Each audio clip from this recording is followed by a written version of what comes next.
You're listening to the Digital Deep Dive, where we tackle the newest trends, strategies, and pain points shaping growth across the digital landscape. From Amazon and D2C to international expansion, join our host and e-commerce leaders across multiple industries for in-depth discussions on how to maximize your brands in the digital arena. Now, here's your host, Aaron Conant. Well, hello, everybody, and welcome back to the Digital Deep Dive podcast. I'm your host, Aaron Conant, and today we are going to dive into X ads. Man, this is a new space, as I'm following the trends as a whole, as traditional paid search and social, I don't know if they kind of start to shake themselves out and people are looking for new avenues. Different ones are randomly popping up. And when a really cool one, in this case, ads on X, I thought, wow, this could be really cool. So have a friend recommended within the network who is an expert in the space and was doing it for a little while, has had some results. And it was, Chris and I were talking. It was basically like, hey, can we do a quick podcast on this? Can we dive into a little bit and maybe open up, the conversation around the potential benefits, return on ad spend, all these different things that can happen on the platform. So Chris Orzechowski from West Egg. Chris, do you want to jump in with a background, on yourself, agency, what you do as a whole? Because I think you have your hands in a few different really cool things. But yeah, I would love you to jump in, just hear a little bit of the background, your story, and then, West Egg. Yeah, so I started off in this in the world of business as a freelance copywriter, and this is about 11 years ago, and started working with a lot of clients, mostly doing email marketing stuff for them, all different e-commerce brands, digital product brands, some software companies, every now and again, some brick and mortar, physical services companies, things like that. And spent most of my career doing email marketing. I have my own business where I also sell, programs and digital courses and books, and also use it as a way to attract clients in my business. And I've done a lot of Facebook ads and things over the years. I had this weird issue happen with Facebook where I got locked out of my account. I didn't do anything bad, but I got locked out of my old account because I didn't transfer my two-factor authentication code from my old phone to my new phone. Couldn't get into it, so I started a new account because I wanted to run some new ad campaigns. Facebook was like giving me issues, and it was only spending like $2 at a time. Like I just had all these issues with this new ad account that I made. And I was like, okay, well, I could try to fix this, or I could make another ad account. And I was just getting frustrated. And I said, you know what? I'm on X all the time, formerly known as Twitter. And I was like, I know that there's X ads. I know people have kind of talked about this. I've heard whispers here and there about X ads, and I've seen companies doing it, and like all random different types of companies. And so I started just paying attention. I started looking at which companies were running ads. And, there was this one company I remember, it was like Rachel's Texas Kitchen, and they were selling canned peaches and beets and all kinds of fruits and vegetables. And their ads would have 8 million, 10 million impressions on them. And I was like, wait a minute, hold on. I started asking around. I said, has anyone run X ads before? And everyone's like, no, they don't work. They don't work. They don't work. And I was like, what do you mean they don't work? I see all these companies. Some of these companies have 55 million impressions on an ad, and you could see these things because it shows the impression number and the likes and retweets and all that. So I was like, I think there's something here, but there was no information on it. So I said, let me try this myself. And so I started running my own campaigns on X for some of my own stuff, my own programs. And I remember I put out like an offer to get clients for my client services that I do. And I spent like $1,000 and I got 9 leads from it. And they turned out to be really good leads. And I closed one of them, and I was like, all right, they definitely work. like you take an advertisement, if it's a good offer and you put it in front of the right people, it doesn't really matter what platform that's on, whether it's Google or Facebook or Instagram or TikTok. It's just good fundamental advertising. And it was funny though, because every person that I talked to, everyone out there was like, don't even waste your money. It's like lighting money on fire. The algorithm sucks. The ad manager sucks. Everything they said, it all sucked. And I said, well, I don't know if that's true. Let me find out. And I just started seeing more and more companies do it, and really successful direct response companies are doing it. And even, there's obviously a lot of the bigger Fortune 500 level, like McDonald's is always advertising there. DraftKings is on there. It's like DraftKings, yeah. Like some of those where like I don't necessarily know if like they're living and dying by their performance metrics. Sometimes it's just like, hey, we have this amount of budget, we want to be on every channel. I'm not saying that's true of those companies in particular, but sometimes with the bigger brands, it tends to happen. But I noticed there were a lot of those, but then there were also some of these smaller, like gritty, just direct response businesses who I knew that they weren't going to be running ads if they weren't successful. So I just started doing it more and more. And then I had some friends who had businesses and they were looking to get onto the platform. Like I had one buddy of mine who I met on X, and he has a company, e-commerce brand, and they were spending 500K a month on Facebook. And he was like, dude, we've hit the ceiling. Like no matter what we do, we can't push past 500K a month. So we need to diversify. So they were looking at X and they were able to get sales, with some very basic campaigns. And this was still while everyone was saying, don't even waste your time. It doesn't work. There was the advertiser boycott, everything else. And I was looking at the costs comparatively speaking. I mean, not that CPMs are necessarily the most important thing, but I had campaigns running where we had 79-cent CPMs. I mean, I have clients where we're spending less than that. I had one client where we're spending 4 cents a CPM. It's like, where are you going to get that? On Facebook, you might have 20, 30, $40 CPMs, depending on what industry you're in. The clicks were cheaper. Like everything was just so cheap. And I think part of that was and I think it's still true now. There was this vacuum where a lot of bigger advertisers, a lot of big advertising money pulled out, but the platform was still there and the people were still there, right? And I mean, there's 90 or so million people in the US who are X users. So I was like, there's definitely something here. And I started working with clients and helping them with their X ads. Clients who had tried to advertise on the platform before, they didn't really know what they were doing. They were lighting money on fire. And we were able to find success with a bunch of these just by, tinkering with the platform, trying a lot of different things, and kind of figured out a formula that works there. Yeah, I think it's I think you hit on I see this a lot. I'll do the somewhat left to center analogy is I have people on Amazon, just on we'll think content, copy as a whole, and they'll spend hours and hours per ASIN optimizing it for the Amazon algorithm, and then they'll get done, it'll be performing, and then they'll launch on Walmart, and they'll take that exact same copy and they'll drop it on Walmart, and then it won't perform, and they're like, hey, Walmart platform doesn't work.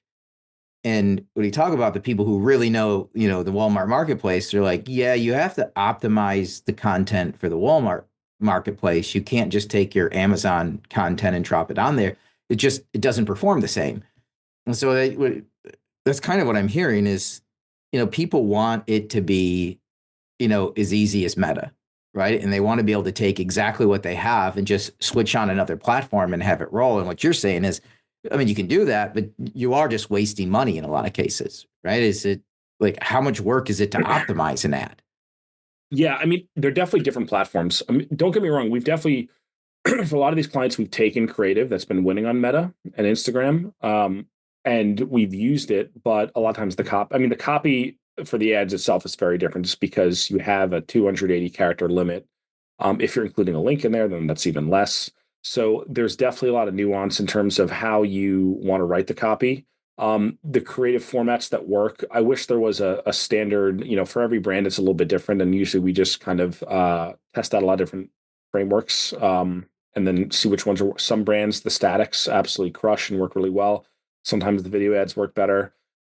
There's even things you could do if you're running an engagement campaign where you're doing threads or more content-based pieces. So there's a lot of different stuff that can work. So there definitely is some nuance. The similarities to Meta, like obviously you can use the similar type of creative, but the ads manager itself, it has broad targeting capabilities where it'll use machine learning just like Meta does to kind of scan the ads, dial it in, show it to who they think the right kind of people are. But the cool thing about X is that you have a lot more control in targeting and the breakdowns of the targeting parameters that you set. You can see every single handle that you target. You can see all the keywords you target. You could see the performance of all these individual targeting parameters, which is really nice, which I think is a little bit of an advantage. You have more control. So it's almost like if you took like Google PPC and Meta's broad targeting and kind of mixed them together and you got the best of both worlds. That's really what the way that I look at the X ads platform.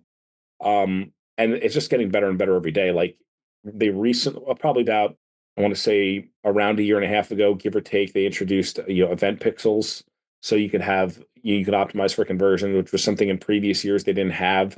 Before it was just like, hey, show this ad to these people and hopefully it works. And now you can actually optimize for conversions and return on ad spend, which is nice. So they've been really hard at work, just making it a much better platform. And I think it's a lot easier to use than Meta and Google. I like being it's just less buttons to push. It's it's a little bit simpler in that regard. You don't get lost in there, you know. But it's kind of nice. It's kind of nice in that regard. And it just really just comes down to your offers, your creative, your copy, and your targeting parameters and your account setup. And if you nail those five things, it'd be good to go. Yeah. So do you come in like alongside of a traditional paid search and social agency? It's just kind of like then a bolt on because I mean, I talk to the traditional agencies all the time and, X isn't something they're putting out there. I don't think it's something they're opposed to, but they would rather, bring in somebody like you alongside them and execute it. Is that how it's happening or is it completely separate?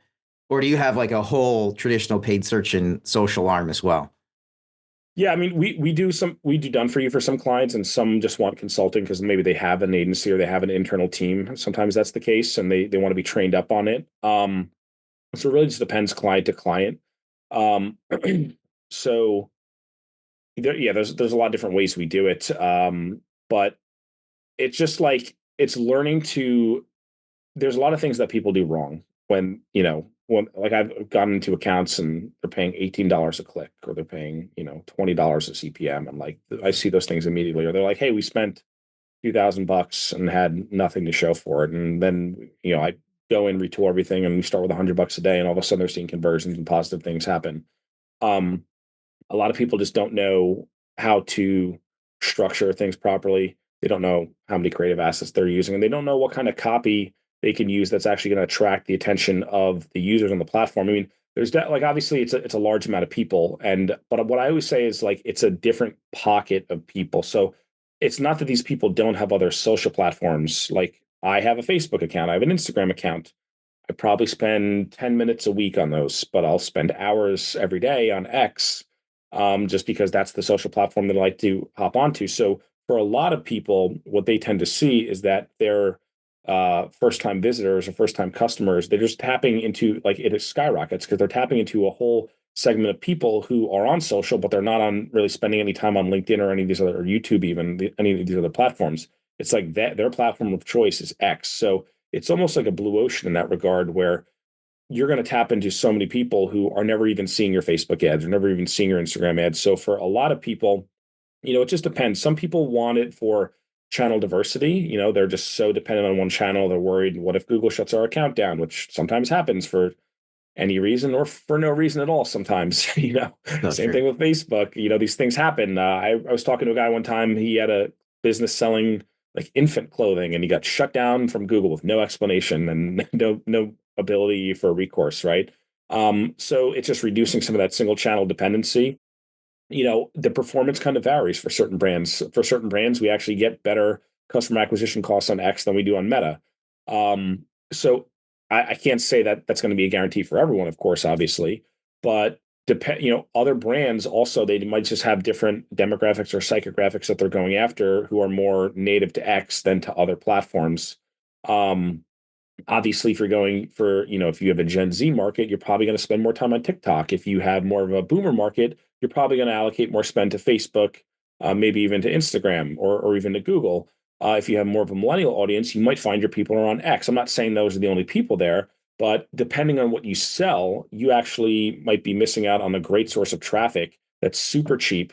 I don't know if it's going to be cheap forever, but it's cheap right now. That could change in 6 months, 12 months. It could change in 6 years. I mean, all I know is that right now there is a good opportunity, given the costs and given the reach that you can get, for a very small amount of money compared to what you're spending on other platforms, because there's not as many advertisers there, which is nice. Some brands, we come in and they have zero competitors on the platform, but they advertise on Meta and there's 20 other brands selling the same thing and they're trying to compete with them. Hmm. No, I love it. It reminds me back of the day when Amazon was launching their PPC campaigns, and it's 4, 5, 6, 7 cents a click, right? It was unbelievable. And obviously, you fast forward 5 years from the time they launch it, and now all of a sudden you're at into the dollars per click. It's just one of those platforms that I think a lot of people just haven't paid attention to. It just doesn't come up in conversation. All you do is talk to brands all day, every day, and rarely does it ever pop up. Where I guess a couple things is, are there like, is if people jump in, like, are there like number one pitfalls that you see either launching, or maybe you jump in with a brand and you take a look at it, and like the number one thing that people, you always catch them doing wrong, whether it's bid strategy or content strategy. Would love to hear any of that. Yeah.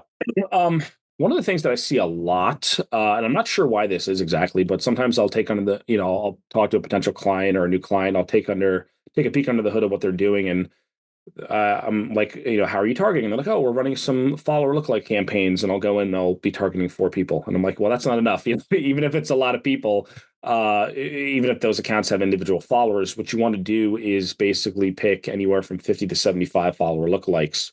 And even as I'm doing some consulting, sometimes I'll go through and I'll say, okay, like who are the people who might have your customers? And we'll start looking at individual handles, and they'll say, what about this person? What about this person? What about this brand? What about this brand? They say, oh, well, we don't like them. I'm like, I don't care if you don't like them. That's okay if you don't like that person. Do they have your customers? Right. And sometimes I think that clouds people's judgment. Right. So just because you don't necessarily like the person, or they don't see, their philosophy slightly different than yours, that's okay. We can go take their customer. We can turn their followers into your customers. That's okay to do. Right. Um, and so Yeah, it's that classic really quickly. It's like, do you want to be engaged in that conversation to have it with them, or no? Right. I mean, that's how I look at these, these platforms as a whole. Do you want to engage in that conversation? Or no, like you said, like go take their followers, make them your customers, and then you can have a conversation with them. Yeah, I mean, and they're waiting. They're not seeing ads from that person they're following, but they can see your ads. And so oftentimes it's just they're not going broad enough, which is kind of interesting. Sometimes people have the opposite problem, but most of the people that I've looked at, they're just not going broad enough with the targeting. They're not using optimized targeting, which is the AI feature, which finds more people who. What you do is you set an initial set of targeting parameters. You usually use keywords and follower lookalikes. For certain clients, you can use the interest categories, but really, I just live with keywords and follower lookalikes, and that plus optimized targeting usually leads to a pretty good result for most people. And then it's just the amount of creative that they're testing and the types of creative that they're testing. It's the copy that they're using. The copy itself in the ads. What's cool about X is you have an opportunity to get earned media impressions, and I've seen this with some of my clients where sometimes you can write an ad that doesn't necessarily look like an ad. It just looks like a regular Twitter post.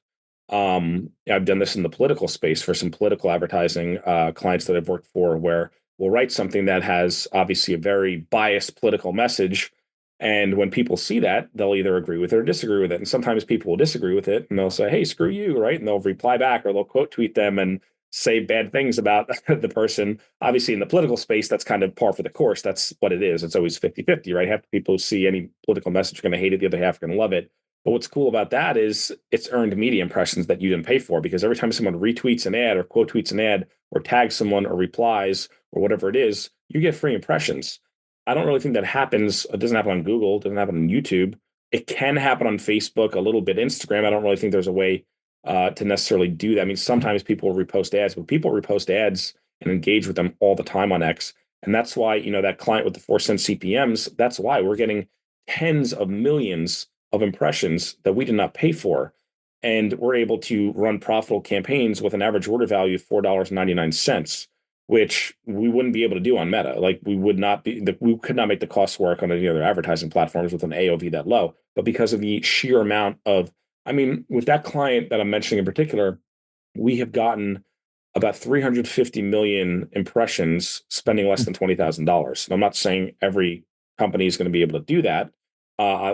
This is a client in the political space, so on X especially, that's where those kind of things tend to live. But even with some of my e-commerce brands that are really not political at all, they're just kind of selling straight up regular physical products, consumables, food products, whatever it is. We're able to write ads in a way that are going to get earned media impressions that you don't have to pay for, which is a really nice feature of the ecosystem, because when you're scanning through X, half the time you don't even realize the post that you're seeing is an ad unless you look up in the corner and you see the little ad symbol right there. A lot of them, you can make them look like ordinary posts, and people will engage with them as if they are ordinary posts. Yeah. I love it. I love it. Is there like a budget to get started? I mean, that's the next thing, right? And then what does getting started look like? I mean, the other thing is like, how do people find you, I guess, is the way as well. like I think a lot of people would pay money to get started on the platform, to have you set things up, right? It's like anything out. It's like you're coming in basically as the like open AI, right? That's why people love Chat GPT. It gets them 90% of the way there, and we can take it from here. Right. Yeah. But give me 90%. So the burden to lift and get off the ground isn't so hard. I mean, it really depends. We have clients. I've talked to clients who want to spend 12,000 a day right out of the gate, and then I've talked to clients who want to start at $100 a day. It just depends. I mean, it depends on inventory. It depends on how much budget you want to allocate there. But you could scale pretty high. I mean, that's the thing. Like, there's I talk to the XAD team all the time, and they have brands spending $30,000 a day profitably. So it's a pretty high ceiling. Sometimes people have that fear of like, oh, like how high can we push it? And I think you can push it pretty high. But it really just depends. I mean, a lot of times with clients, if they have a small budget or they're a smaller business, so we'll say let's start with $100 a day. Obviously, if you could start with two, 300 a day, it depends on what your cost per acquisition is. If it's an e-commerce brand, for instance, and you're paying 30, 40, $50 for an acquisition, you could start with 100, 200, $300 a day and start there, and then start scaling it up. The cool thing about the campaigns that we've noticed is that the longer they run, the smarter they get. We've actually seen even as we've been scaling budget, we've seen costs drop, which doesn't always happen on other platforms. Usually the opposite happens. Usually you start hitting a ceiling, and then in order to continue to acquire customers, you have to push out into colder buckets of inventory who might not be as responsive. And then it gets more and more expensive. And that's where you hit those plateaus and those ceilings that you can't break through. We have not found that to be the case so far with X's platform, at least just anecdotally with my experience. We've actually found that the longer you let that machine learning gather data, the better it actually gets, even as you're scaling the spend. So it's pretty cool in that regard. But yeah, I mean, you could start low. You could start with a couple $100 a day and scale it up from there. And we've done that with clients. Yeah, why not? I guess. This is great. I mean, I think a lot of people had the same reaction I did. Was like, duh, why not? Why are more people using it? Then how do people get like a hold of you if they want to reach out and get this set up? Yeah, so my agency site is westegg.agency. There's a little application form there. You can just fill it out.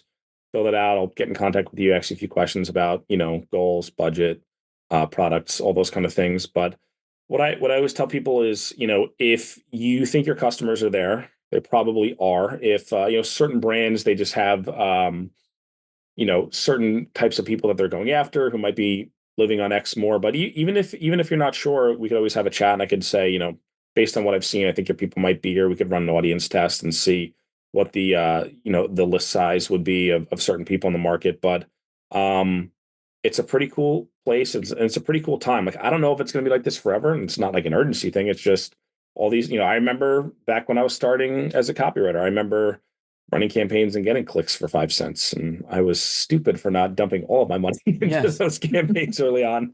But I think that there is a bit of I'm not going to say it's the same thing as Facebook in 2015. I wouldn't go that far, but there definitely are some similarities in terms of the timing. And I think eventually it will become, just this past week, a bunch of big advertisers just said that they're going to resume advertising on X. I don't think that's going to have, it's not like the opportunity is over or something. For new brands to get in, but it still is very early in the XAds life cycle. And I think we're still in that early adopter phase. Even though the platform's been around for a while, I feel like we're still in that early adopter phase where there's so many people who just, you're right, they don't even think about it because everyone talks about Facebook and Google. And granted, they are bigger ecosystems, right? I mean, Facebook has 2.6 billion people. X has about 600 million, give or take. So it's bigger. But again, what I always tell people is how many customers do you need, right? Like, you're telling me you can't make it work with 600 million people. Like, I think you could probably make it work. I'm not saying you can necessarily scale as high as Facebook or Google, if you're spending 10 million bucks a month or more, or whatever the case might be. But you'd be surprised with the mileage you can get out of it. Yeah. I mean, I've been picking your brain for a while. Like, any questions for me? I'm not sure. I always like to, after I get done picking people's brains forever, I'm like, hey, I should probably be nice here and just let them throw any questions my way. I mean, I'm most always shocked when there's new things like this popping up that aren't new per se. Mm-hmm. In this case, And I think, as a brand now, where everybody's at, where, profitability wise, right? And you can get a massive amount of impressions, brand awareness, and conversion for a very low price. I don't know how you don't take a look at this platform. At least try it out. I mean, we're talking a couple $100 here, right? A couple $100, Yeah. and you can test and learn pretty quick, and then just scale it from there. That's it. I mean, are there like brands that this doesn't work for? Like maybe it's in the CPG space. Um, I don't know. Excuse me. We made it work for digital products. We made it work for services. We made it work for e-com. Software it works for. Certain companies that have a super small total addressable market. We worked with a company one time where they have 2,000 total customers, potential customers worldwide that they could acquire, and we actually got them, booked appointments and demos and things for their software.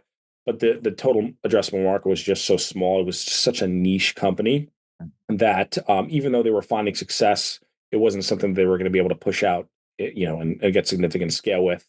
So they decided to not continue. But if you're super niche like that, if you're like, you have 1,000 or 2,000, 3,000 total customers worldwide, it might not be for you. But if you have anything that's mass market or semi-mass market, where you can handle tens of thousands, hundreds of thousands, even millions of customers, a lot of clients come to me in the e-commerce space just because those companies tend to advertise more so than most other companies because that's how they live or die. But it really just depends. I mean, you know, your people are there. That's the cool thing about X. There's so many different types of people there. There's so many different little niche groups and subgroups and, little pockets of the platform. And sometimes your ads break out. You know what I mean? Sometimes your ads will get that earned media, which is the most fun thing in the world when you look and you're like, wow, like look at all these people we didn't have to pay for and they're buying. It's kind of fun. What are you like the most excited about for like the next, I don't know, 6 to 12 months as a whole? Um, I think that they're really working hard on some of these integrations. They're really going hard after Shopify. Some of those companies, they've announced some new integrations. I know that this is going to happen at some point. I don't know exactly how it's going to play out, so take this with a grain of salt. But I know Elon has talked about X payments becoming a thing. Now I don't know what that's going to look like. I mean, he's dropped little breadcrumbs here and there. Who knows? But if I had to guess, what I think would make the most sense is if they wanted you to be able to do payments through X, I would imagine that if you're then a company and you're advertising on X and you're putting an ad in front of a customer and they want to buy and they have their payment stuff hooked up, they might be able to buy with a click of a button. Now, I think that would make the most sense. I don't know if that's exactly what they have planned, but I would have to imagine if this X payments feature becomes an integral part of the platform, I can't see how that would be a bad thing. I can only see upside from the advertising potential. And I think if that were to happen, imagine if you were able to one click check out on the Facebook ad. Like, I think that is what the direction they might go in. I can't say for certain. Again, I don't know inside the company what they've discussed, but based on the hints that they've dropped, it seems like that is a natural next step if they are trying to make it the everything platform. So we'll see. I mean, it's getting, the platform is growing. It's getting more popular. People are leaving, sure, but people are always leaving platform. I mean, I left Facebook a long time ago, right? I don't really go on there.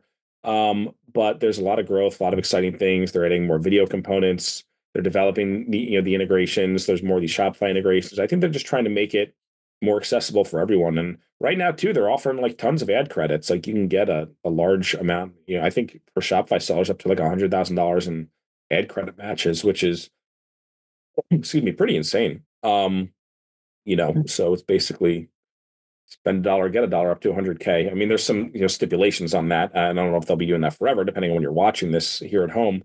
But they're really just making a good concerted effort, and we're just taking advantage of it. Why wouldn't you? Why wouldn't you? Mm-hmm. Yeah.